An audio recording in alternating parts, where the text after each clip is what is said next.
In a world where shadows control the wealth of nations, one man dared to sever the invisible chains.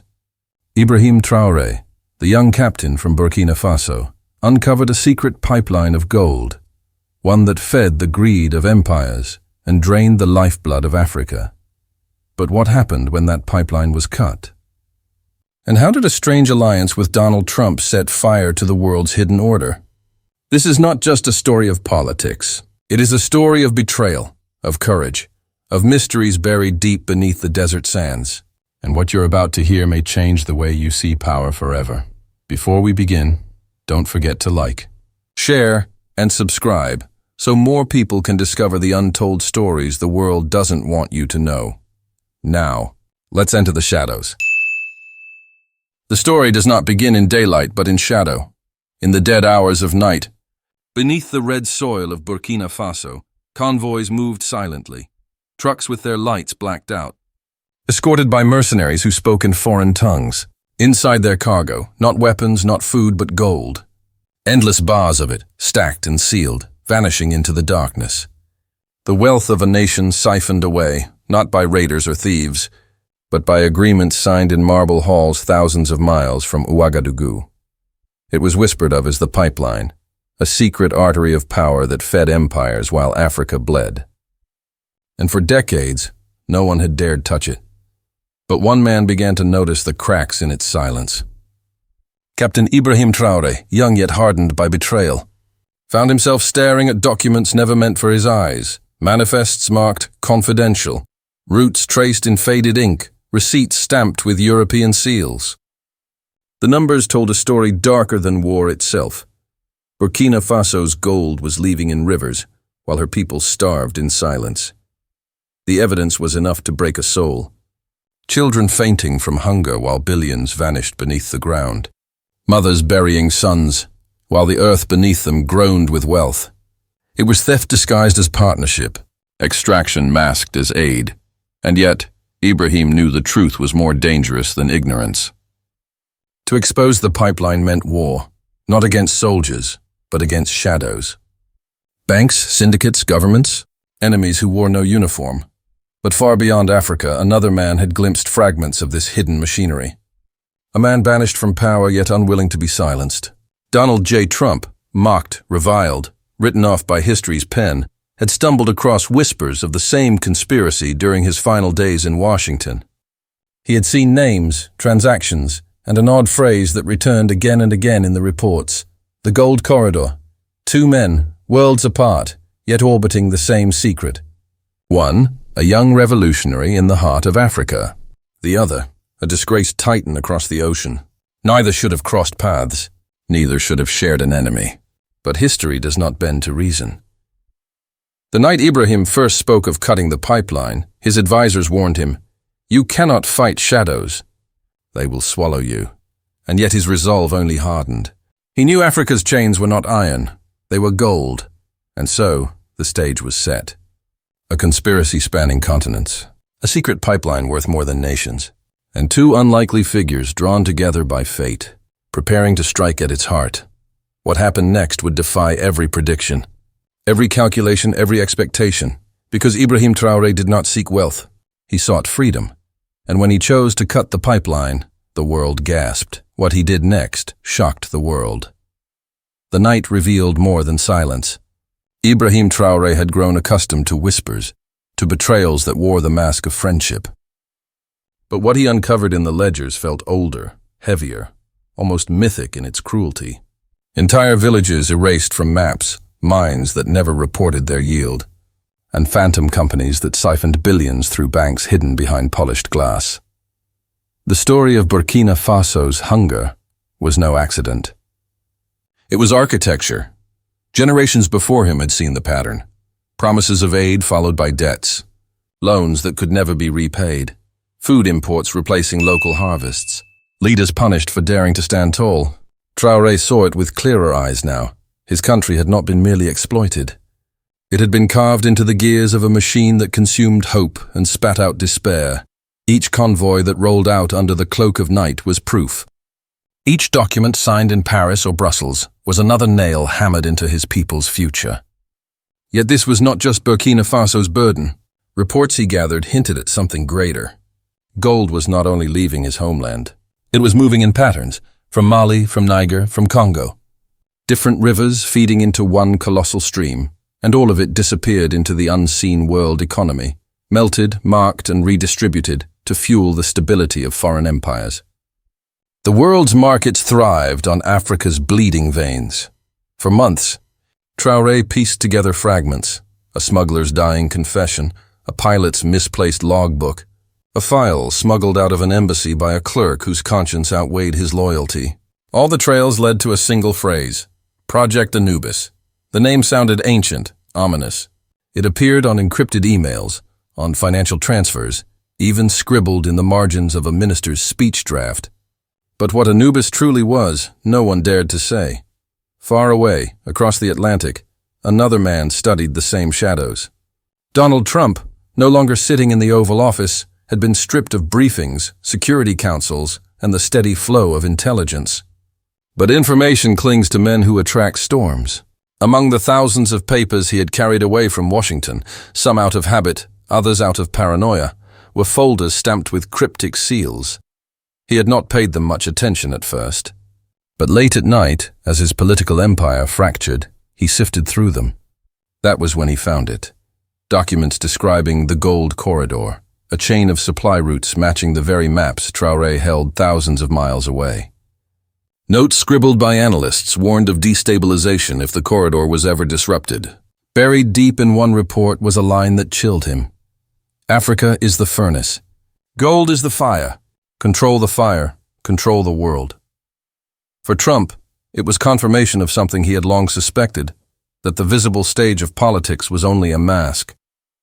That while elections and speeches filled the airwaves, invisible forces moved wealth with the precision of a surgeon and the ruthlessness of a predator. Two men. Two fragments of a puzzle, neither yet aware of the other, but the story was already pulling them toward collision. Traoré's inner circle grew tense. Advisors urged silence. Generals warned that probing further would invite intervention, sanctions, perhaps even invasion. But Ibrahim's resolve only deepened. He had sworn, silently at the grave of Sankara, never to live as a manager of someone else's prison. He would either break the chains or die rattling them. The mystery grew darker when a courier arrived at Ouagadougou with a blood-stained package. Inside was a coded ledger, black leather, weathered by dust, its pages filled with symbols and numbers. The courier died before he could explain, but the book was real, and Ibrahim sensed its weight. This was not merely evidence. It was a map to the very heart of Anubis. Weeks passed as he sought to decipher it. Burkinabe mathematicians, old revolutionaries, even cryptographers from abroad tried and failed. Yet hidden in its margins, Traoré noticed something. Occasional words in English, out of place among the symbols. Pipeline. Corridor. Trump. The last name stopped him cold. Why would the ledger carry the mark of a man who had never set foot in Burkina Faso? Was it a warning? A misdirection? Or a sign that somewhere across oceans, another figure had touched the same hidden truth? The air grew heavy with suspicion. Rumors leaked that mercenaries were moving closer to the borders, that diplomats whispered of coups. Traoré knew time was short. The deeper he pressed, the closer the shadows crept. In Washington, Trump's isolation was suffocating. The world mocked him as chaotic, erratic, irrelevant. Yet in private, he stared at the same pattern of routes stretching across Africa. Convoys, flights, ships carrying billions in treasure. No one wanted him to touch this information. Not the corporations, not the financiers, not even his own allies. The more he studied it, the more he sensed its power. It was not politics. It was the skeleton key to the global order, and if he could not wield it, perhaps someone else could. Channels were opened quietly, through intermediaries, whispered across encrypted lines. At first Traoré dismissed the idea. What could an American businessman, half the world away, have to do with Africa's bleeding veins? But the ledger said otherwise. The ledger had named him. They did not meet in palaces or halls. Their first exchange was a message, simple and sharp, passed through hands that never revealed their owners. I know the corridor exists. I know you see it too. The pipeline was no longer myth. It was real. Its arteries stretched across continents, pumping gold into the veins of hidden masters. And for the first time in history, two men who should have been enemies stood on the same page of the same story. One, a soldier sworn to free his homeland. The other, a pariah seeking relevance, leverage, perhaps redemption. Together they began to whisper of the unthinkable, not to expose the pipeline, not to manage it, but to cut it.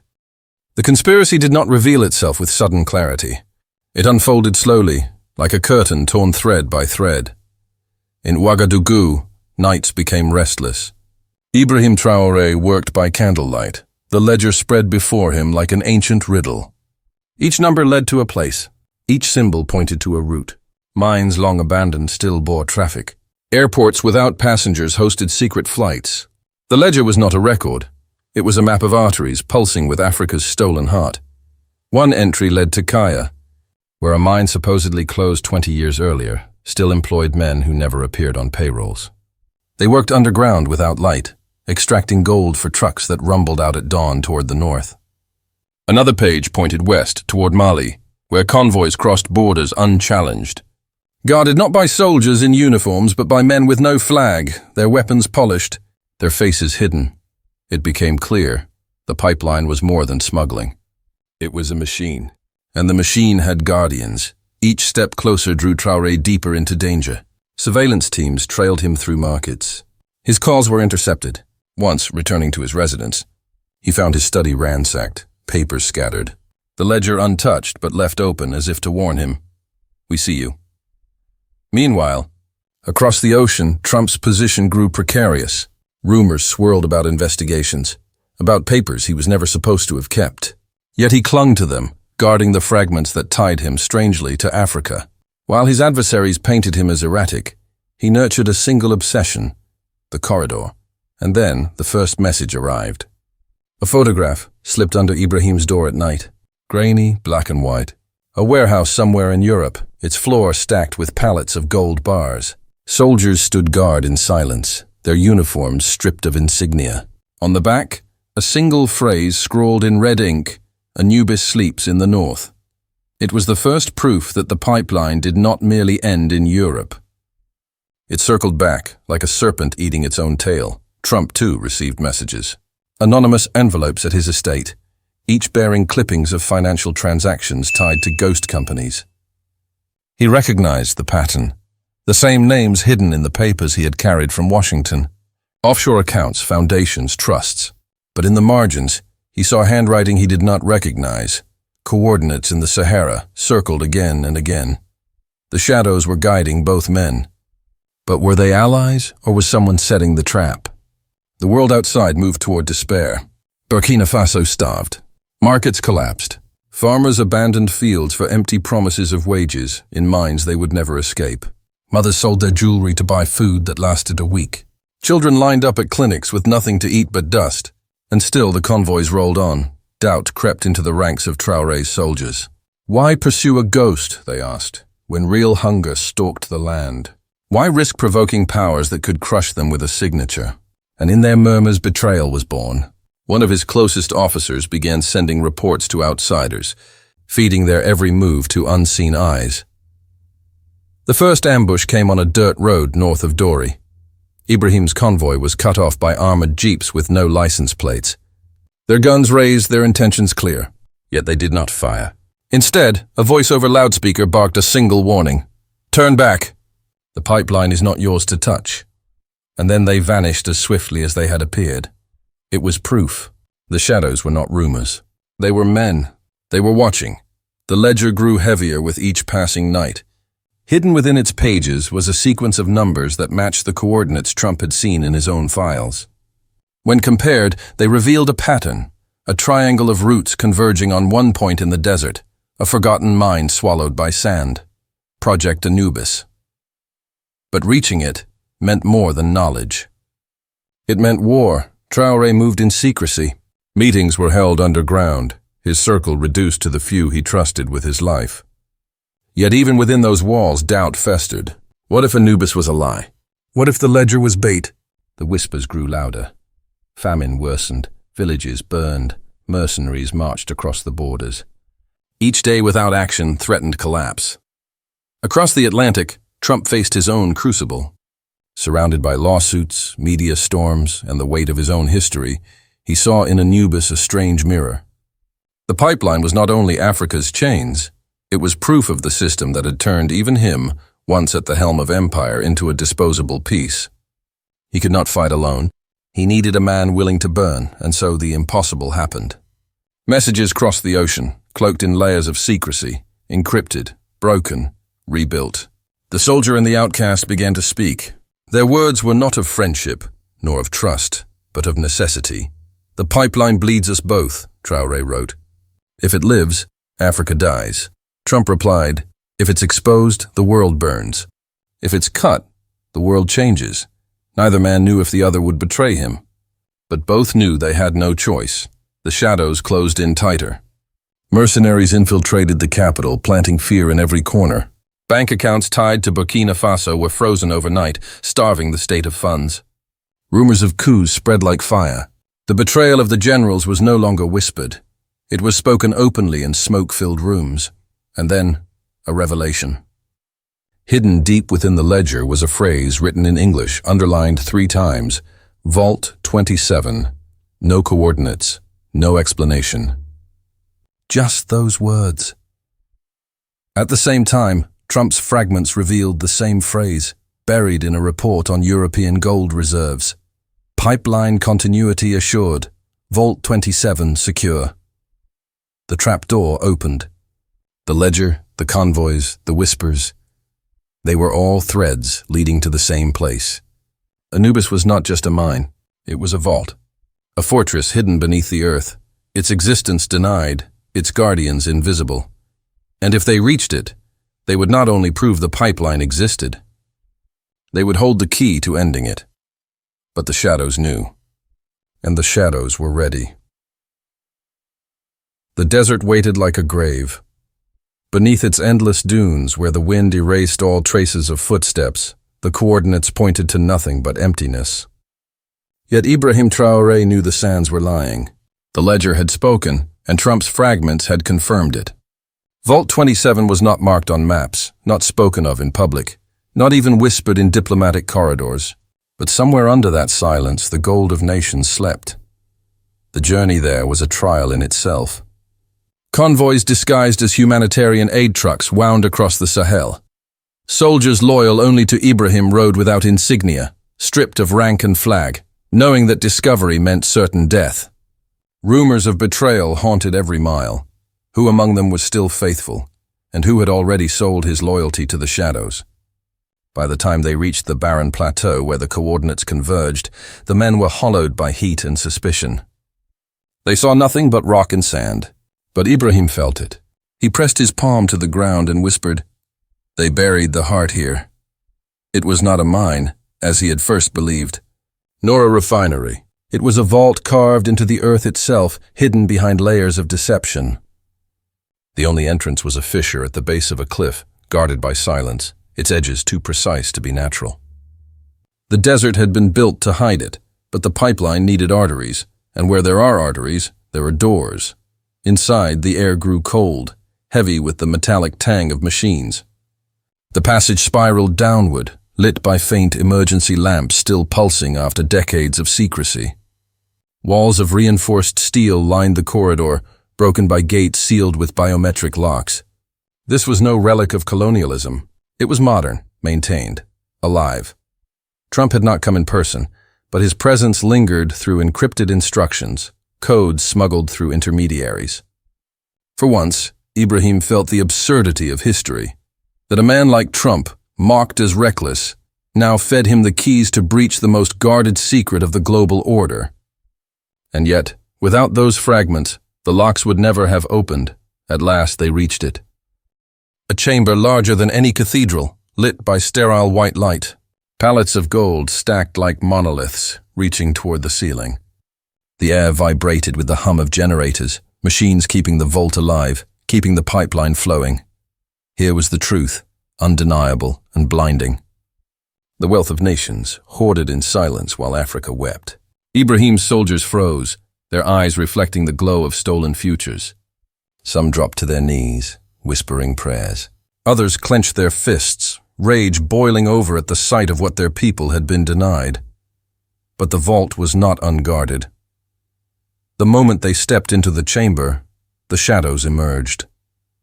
Men in black uniforms with no insignia, faces hidden behind masks, weapons raised with surgical precision. They had been waiting. Every movement had been tracked. The ledger had not only been a map, it had been bait. The first shots cracked like thunder in the cavern. Ibrahim's men scattered, taking cover behind pallets of gold. Bullets sparked against bars of wealth, each ricochet a bitter reminder of what they fought for. Smoke filled the chamber as grenades burst, and the cathedral of gold became a battlefield. Ibrahim moved through the chaos with grim focus. His eyes never left the center of the vault, where a raised platform housed a console of blinking lights and encrypted terminals. This was the core, the control system that monitored and managed the flow of the pipeline. Destroy it, and the artery would collapse, but reaching it meant death. His men fell one by one, betrayed not by courage but by the sheer weight of numbers. The shadows did not fight like soldiers. They moved like machines, coordinated, silent, efficient. Every strike was measured, every casualty calculated. Still, Ibrahim pressed forward, crawling through smoke, his body burned by shrapnel, his ears ringing from blasts. He thought of the villages. He thought of the children. He thought of the mothers who would never see their sons again. Each thought pulled him closer until his hands touched the steel platform. Then came the betrayal. From the shadows stepped one of his own officers, a man he had trusted since the first days of his command. His weapon was trained not on the enemy, but on him. The officer's voice, cold and unfamiliar, cut through the smoke. "You were never meant to see this. Walk away and you live. Touch it and you die." For a moment, time froze. The vault, the gold, the shadows, all of it hung in balance. But Ibrahim did not yield. His eyes locked on the console, his hand reaching not for his weapon but for the detonator strapped to his chest. His voice, low and unshaken, echoed in the chamber. "If I fall, the pipeline falls with me." The betrayal wavered. The officer hesitated, and in that instant of hesitation, a shot rang out from the far side of the vault. The traitor collapsed, blood spilling across bars of gold. From the shadows, a voice Ibrahim had only heard through intermediaries now cut the silence. "Finish it." Trump had not come to fight, but he had sent men, silent and hidden, to tip the balance at the final hour. For once, Ibrahim understood. Their alliance was not built on trust, but on convergence. And sometimes convergence was enough. With the traitor dead, Ibrahim lunged toward the console.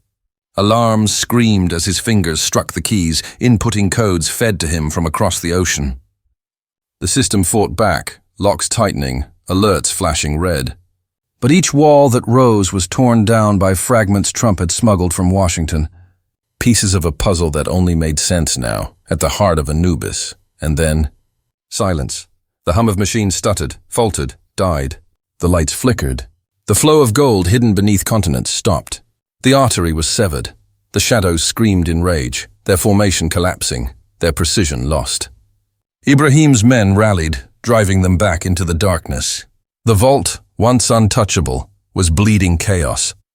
As smoke cleared, Ibrahim stood at the center of the chamber, gold piled around him like the bones of empires.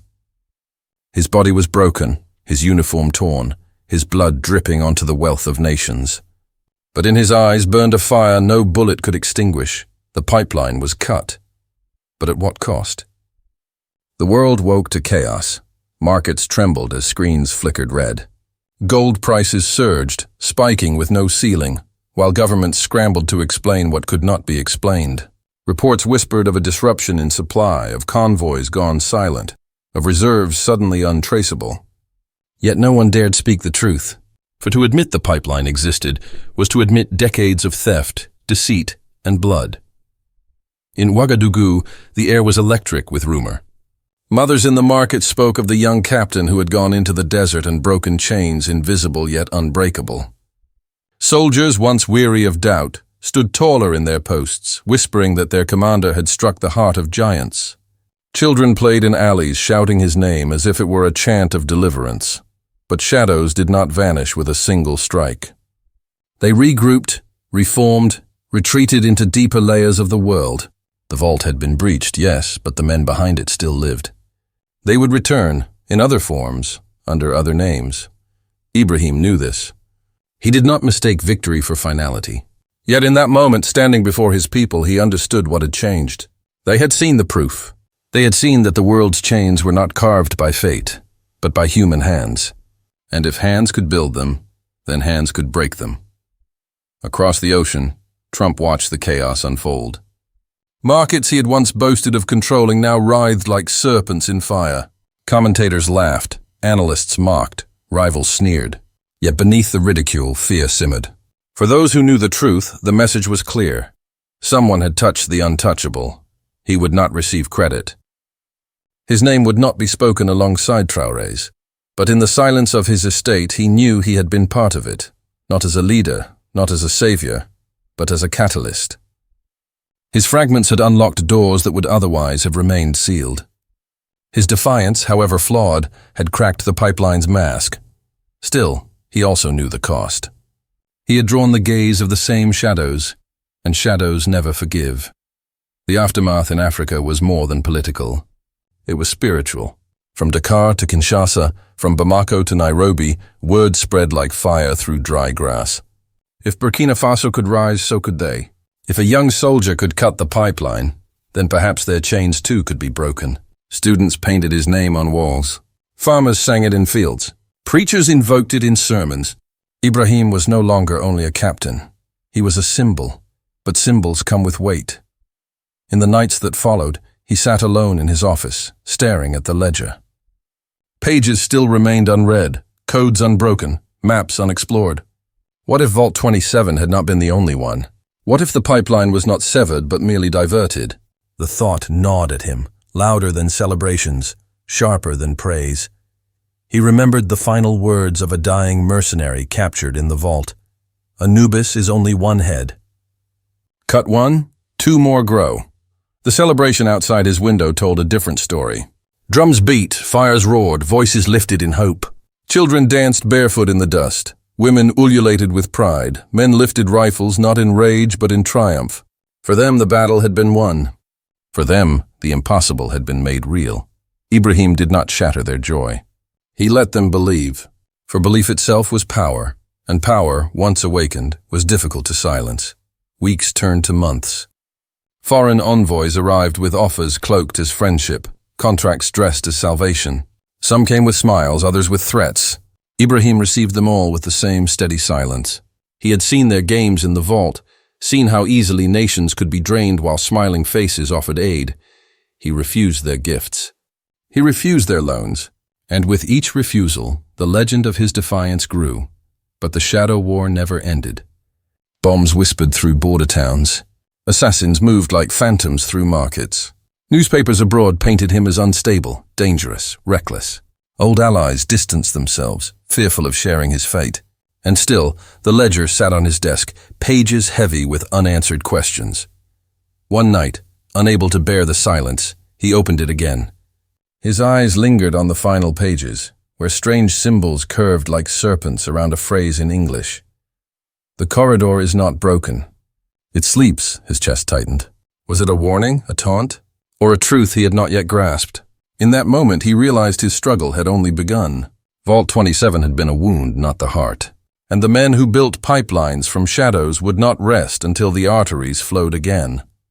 But even as doubt gnawed at him, he felt the strength of millions at his back. Africa had risen, if only for a moment, and the taste of that freedom could not be erased. Once people know chains can be broken, they never forget. Far away, Trump faded once more into storms of politics and scandal, his role in the story erased from the public eye. Yet his silence was not defeat. He too knew the ledger still breathed, that other vaults slept beneath other deserts, other mountains, other seas. And perhaps one day, when the world least expected it, the pipeline would bleed again. The question lingered, heavy and unspoken. Was this the end of an old war, or the opening of a new one?